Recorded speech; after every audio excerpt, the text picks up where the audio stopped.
नमस्कार सर्वांना. कसे आहात सगळे? मस्त आहात ना? आशा करते तुम्ही सगळे आनंदात असाल. तुम्हा सर्वांचं अगदी मनापासून स्वागत आहे आपल्या चॅनलवरच्या आजच्या या व्हिडिओमध्ये. तर इथे माझं काय चालू आहे, तर ही आहे पक्ष्यांच्या खाण्यापिण्याची सोय.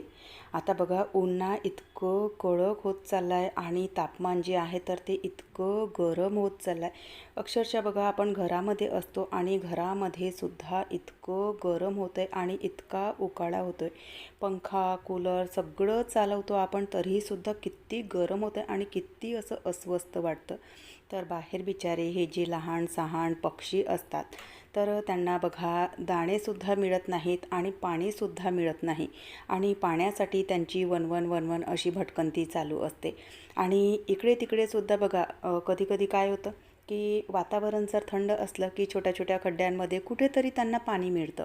पण सध्या ना वातावरण इतकं गरम होत चाललं आहे की छोट्या छोट्या खड्ड्यांमधलं सुद्धा जे पाणी आहे तर ते सगळं असं आटायला लागलं आणि सगळ्याकडे अशी कोरड पडायला लागली आहे. तर म्हणून मग ना रोज माझं हे जे एक काम आहे तर ते ठरलेलं असतं की पोळी वगैरे बनवली की पोळीचे ना असे बारीक बारीक तुकडे करून घेते आणि एक ही सेपरेटली एक प्लेट आणि एक कुकरचा डब्बा हा ना स्पेअरमध्ये पडला होता माझ्याकडे. तर त्यामध्ये पाणी भरून घेते आणि पोळ्यांचे ना असे तुकडे करून घेते बारीक बारीक. कारण बघा, तिथे ना सगळेच पक्षी येतात, कबूतर असतात, छोट्या छोट्या चिमण्या असतात आणि पुन्हा आणखी एक ना ग्रे रंगाचा पक्षी असतो, त्याचं नाव मला नाही माहिती, पण ते सगळे पक्षी तिथे असतात. तर छोट्या छोट्या ज्या चिमण्या असतात तर इतके जे मोठे तुकडे आहेत तर ते त्यांच्याकडून ना नाही खाऊन होत. तर म्हणून मग अशा प्रकारे छोटे छोटे पोळीचे तुकडे करून आणि एका याच्यामध्ये ना पाणी भरून मी त्यांच्यासाठी ठेवत असते. म्हणजे पाण्याच्या याच्यामध्ये बघा, म्हणजे पाणी जर मिळालं नाही तर आपलीच कशी अवस्था होते. कधी बघा, म्हणजे कधी कधी असं होतं की आपण बाहेर गेलो आणि पाण्याची बॉटल घेऊन जायला विसरलो आणि त्यावेळेला आपल्याला बघा कसं वाटतं, घशाला कोरड पडते. तर त्यामुळे एक माणुसकीच्या नात्याने हे जे काम आहे तर ते मी ना बऱ्याच वर्षापासून करते. आधी माझ्या इथे ना ग्रिल टाकलेली नव्हती, तर वर टेरेसवर हे सगळं मी नेऊन ठेवायची. पण आता इथे ग्रिल टाकलेली आहे आणि अगदी रोज सकाळी तिथे ना खूप असे पक्षी येतात. तर ते एक काम सगळं आटोपलं आणि त्यानंतर मला ना भांडे स्वच्छ करायचे होते. पण त्याआधी भांड्यांच्या बास्केट जमवून घ्यायच्या होत्या, कारण भांडे घासायचे आहेत त्याआधी ना बास्केट खाली हव्या. तर मला जेव्हा कधी भांड्यांच्या बास्केट जमवायच्या असतात त्यावेळेला मी काय करते, सगळी जी बास्केट आहे तर ती खाली करून घेते. म्हणजे भांड्याची जी जाडी आहे तर ती सगळी खाली करून घेते आणि सगळे जे भांडे आहेत तर ते ग्रुप वाईज असे जमवून घेते. म्हणजे ट्रॉल्यांमध्ये भांडे जमवताना मला वारंवार ती ट्रॉली ओपन करावी लागणार नाही. कारण बघा, सगळे भांडे जर ग्रुप वाईज ठेवलेले असले की जेव्हा आपण एक ट्रॉली ओपन करतो तर त्यावेळेला त्या ट्रॉलीमधले सगळे जे भांडे आहेत तर ते आतमध्ये चालले जातात. तर अशा याच्याने बघा, जेव्हा आपण भांडे जमवतो तर त्यावेळेला ना भांडे जमवण्याचा कंटाळा येत नाही आणि आपल्याला वारंवार पुन्हा उभं होणं, पुन्हा वाकणं, पुन्हा उभं होणं, पुन्हा वाकणं, तर हे जे काम आहे तर ते करावं लागत नाही.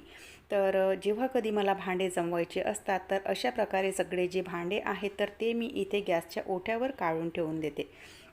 भांडे आज ना खूप सारे होते आणि सगळे भांडे मी स्वच्छ करून घेतले. एकतर आज ना म्हणजे नाश्त्याचासुद्धा बेत होता, टिफिनसुद्धा होता. सगळे भांडे स्वच्छ केले आणि अचानक बघितलं तर नळाचं जे पाणी आहे तर ते गेलेलं. म्हटलं बापरे, आता इतके सगळे भांडे मी स्वच्छ केले, घासलेले आणि यांना धुवायचं कसं? तर म्हटलं पॅनिक होण्यापेक्षा बाल्कनीमध्ये आणि बाथरूममध्ये पाणी भरलेलं असतं आणि कुठे ना एक म्हणजे याच कारणामुळे जे पाणी आहे ना तर ते मी स्टोअर करून ठेवते. तर अशा प्रकारे पाणी भरून ठेवलेलं असलं की अचानक बघा, उन्हाळ्यामध्ये पाण्याचा प्रॉब्लेम होतो, कधीही नळ जातो. आता इतक्या दिवसाचा पाण्याचा थोडासा प्रॉब्लेम होता, पण जो सिंकचा प्यायचा पाण्याचा नळ आहे तर तो ना चालूच असायचा. पण अचानक पाणी गेलं आणि जोही म्हणजे काही कळवलं नाही, काही नाही, नाहीतर ग्रुपवर ना मेसेज येतो, पण असं काहीही नव्हतं आणि अचानक पाणी गेलं. तर म्हटलं आता टबमध्ये पाणी घेऊन इथे हे जे भांडे आहेत तर ते धुवून घ्यायचे. आणि माझ्या हाताला बघा इथे पांढरं पांढरं काहीतरी तुम्हाला लागलेलं दिसत असेल. तर तिथे मी कोलगेट लावलेला आहे. त्याचं कारण असं की माझा हात ना सकाळी सकाळी भाजला. म्हणजे आज अचानक यांनी सांगितलं की बाहेर जायचं आहे आणि टिफिन बनवून दे. आणि त्यातल्या त्यात रात्रीला मी पोपटसुद्धा भिजत घातलेली होती. ज्वारीचं पीठ भिजत घातलेलं होतं, कारण मला पोपटीची उसळ आणि आंबील नाश्त्यामध्ये बनवायची होती. आणि टिफिन तर तेवढं काही कन्फर्म नव्हतं, पण अचानक म्हणाले की टिफिन बनवून दे. आणि तेच घाईघाईमध्ये स्वयंपाक करता करता पोपट मी जस्टच उकडलेली होती आणि कुकर बाजूला ठेवला आणि तिथूनच काहीतरी घ्यायला गेली आणि इतक्या जोरात हाताला चटका बसला. तर लगेच तिथे ना कोलगेटची पेस्ट लावून घेतली, म्हणजे थोडंसं त्याच्याने ना थंड राहतं. तर सगळे जे भांडे होते ते स्वच्छ करून घेतले. आणि बघा कुठलीही सिच्युएशन असेल अशा याच्यामध्ये बघा आपण ना अगदी पॅनिक होऊन जातो की कुठलीही एखाद गोष्ट अचानक आली किंवा परिस्थितीचा समतोल थोडासा बिघडला की आपण ना खूप असे पॅनिक होऊन जातो. आणि त्यावेळेला मग ना सुचत नाही काय करू काय नाही. तर अशा वेळेला पॅनिक होण्यापेक्षा डोकं शांत ठेवायचं आणि त्यावर आपण काय समाधान काय उपाय काढू शकतो तर यावर विचार करायचा. कारण बघा जेव्हा आपण पॅनिक होतो ना तर त्यावेळेला ना खरंच काही सुचत नाही आणि अगदी सगळं जे डोकं आहे ना तर ते अगदी ब्लँक होऊन जातं. आणि त्यावेळेला मग आपली विचार करण्याची जी कॅपॅसिटी आहे ना तर तीसुद्धा अगदी शून्य होऊन जाते. म्हणून मग त्यापेक्षा ना थोडंसं म्हणजे शांत राहायचं आणि विचार करून त्यावर आपण काय उपाय काढू शकतो तर नेहमी याचा विचार करायचा. परिस्थिती कशीही असो, आता या तर लहान लहान गोष्टी गेल्या, पण कधी कधी ना अशा गोष्टी असतात की ज्या अगदी अशा मोठ्या मोठ्या असतात. अचानक काही संकट आलं, अचानक परिस्थिती चेंज झाली, तर अशा याच्यामध्ये सुद्धा शांत राहायचं, विचार करायचा, त्यावर आपण काय उपाययोजना करू शकतो तर ते करूनच मग समोरचा जो विचार आहे तर तो करायचा. तर चला मस्त छान असे सगळे जे भांडे आहेत तर ते स्वच्छ करून घेतले. तिथल्या तिथे जे टब होते मी भांडे घासण्यासाठी धुण्यासाठी वापरलेले होते ते सुद्धा धुवून घेतले. सगळा सिंकचा परिसर स्वच्छ करून घेतला. म्हणजे तिथे बघून असं वाटणारही नाही की इथे थोड्या वेळाच्या आधी खूप सारा भांड्यांचा पसारा होता आणि पाण्यामुळे डोकं जे आहे तर ते एकदम असं गरगरल्यासारखं झालं होतं की काय करू आणि काय नको. तर सगळं ते जे आहे तर ते सॉर्ट आऊट झालं. त्यानंतर मग मला ना घरामध्ये साफसफाई करायला घ्यायचं होतं. तर बाहेरचा हॉल मी सगळ्यात पहिले जो आहे तर तो स्वच्छ करायला घेतला. सध्या किट्टूच्या सुट्ट्या चालू आहेत तर तिचं ना पूर्ण घरभर इकडे तिकडे क्राफ्टिंगचं आर्ट अँड क्राफ्ट काही ना काही तिचं चालू असतं. आणि तिच्या बॅगा इकडे तिकडे पसरलेल्या. सध्या मी तिला ना डान्स क्लास लावून दिलेला आहे. तर डान्स क्लासची एक बॅग, शाळेची एक बॅग, तर असं इकडे तिकडं सगळं तिचं सामान पसरलेलं असतं. आणि अख्खा दिवसभर दुपारी झोपण्याची सवय तर तिला तशीही नाही. अख्खा दिवसभर तिचं ना आर्ट अँड क्राफ्ट असं काय काय चालू असतं. आणि पूर्ण घरभर कागदाचे चिटोरे, कागदाचे तुकडे, इकडे तिकडे तिचं सगळं असं सामान ठेवलेलं. तर पूर्ण घरभर सध्या हेच चालू आहे. तर तेच मला सगळं ना स्वच्छ करताच होतं. तर जेव्हा कधी साफसफाई करायची असते तर सगळ्यात आधी सफाईची जी सुरुवात आहे, घर स्वच्छ करण्याची जी सुरुवात आहे तर ती करते मी हॉलपासून. म्हणजे हॉल अगदी असा स्वच्छ असला की आतमध्ये मग हळूहळू आपण साफसफाई सगळी करू शकतो. पण आधी हॉल स्वच्छ करून घेतला तर बरं पडतं. अचानक कोणी आलं काही आलं तर आपला जो मेन हॉल आहे तर तो स्वच्छ राहायला हवा.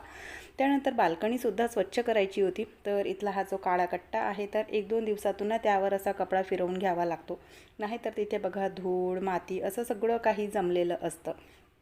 आणि सोबतच इथली जी बाल्कनी आहे तर तीसुद्धा मी रोजच्या रोज स्वच्छ करून घेते.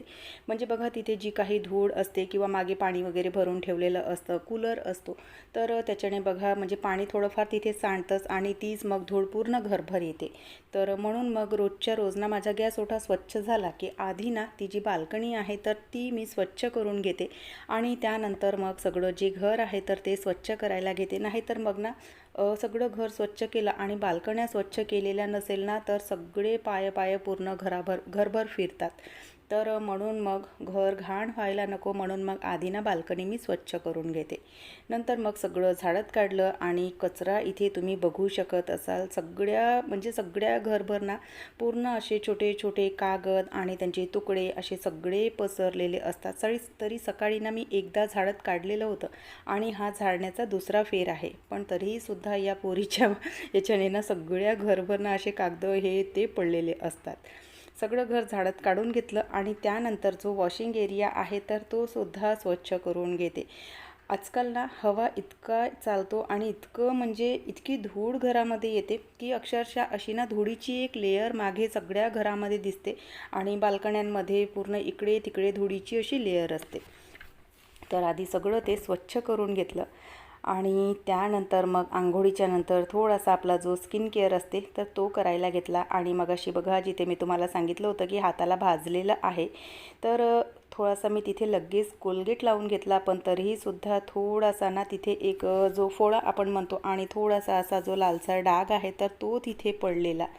तर म्हटलं यावर आता नंतर काहीतरी ट्यूब वगैरे लावावं लागणार, नाही तर मग तिथे आणखी पाणी भरलं की एक ना असा फोळा वगैरे असतो ना तर तो पकडला जातो.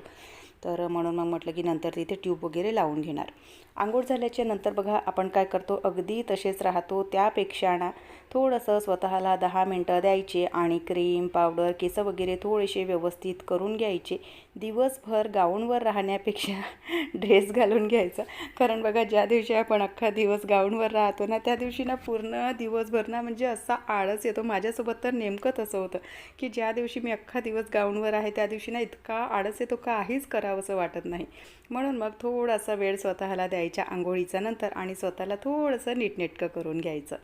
तर चला आजचा जो व्हिडिओ आहे तो मी इथेच संपवते. आशा करते तुम्हाला आवडला असेल. व्हिडिओ कुठे जरी आवडला असेल तर नेहमीप्रमाणे लाईक शेअर सबस्क्राईब करा. बाय. हर हर महादेव.